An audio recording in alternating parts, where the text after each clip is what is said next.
রাধে রাধে বন্ধুরা, কেমন আছো সবাই? নতুন একটা শর্ট ব্লগে তোমাদের সকলকে স্বাগতম। আজকে একা একা বিকেলবেলা ঘরে থাকতে একটু ইচ্ছে করছিল না, তাই হাঁটতে হাঁটতে চলে যাচ্ছি পার্কের দিকে। ওয়েদারটাও বাইরে বেরিয়ে দেখি দারুণ সুন্দর। আকাশে মেঘ করেছে, সম্ভবত বৃষ্টি হবে। দারুণ সুন্দর মিষ্টি হাওয়া দিচ্ছে, যে গরম, একটু বৃষ্টি পড়লে ভালোই লাগবে। দেখো কি সুন্দর কৃষ্ণচূড়া ফুল ফুটে আছে। ফুল দেখতে দেখতে আস্তে আস্তে চললাম পার্কের দিকে, কিন্তু পার্কের দিকে যেতে যেতে আমার রোল খাওয়ার খুব ইচ্ছা করছিল, তাই মনস্থির করে নিলাম দোলনায় দোল খাওয়া শেষ হলে চলে যাবো সোজা রোলের দোকানে। রাস্তাটার একদিকে খাল আর অন্যদিকে খেলার মাঠ, এই আর একটু পথে তারপরেই পৌঁছে যাবো পার্ক। গাছের পাতাগুলো লক্ষ্য করলে বুঝতে পারবে কি সুন্দর মিষ্টি হাওয়া দিচ্ছে। এই হাওয়া খেতে খেতে পৌঁছে গেছি আমাদের পার্কটাতে, আর এখন বসে বসে গান শুনছি আর দোল খাচ্ছি।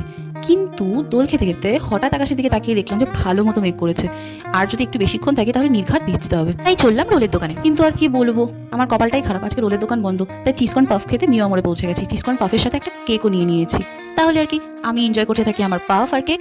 তোমরা ততক্ষণ পর্যন্ত ভালো থেকো আর সঙ্গে থেকো। দেখা হবে পরের একটা শর্ট ভিডিওতে। ততক্ষণ পর্যন্ত বাই বাই সবাইকে।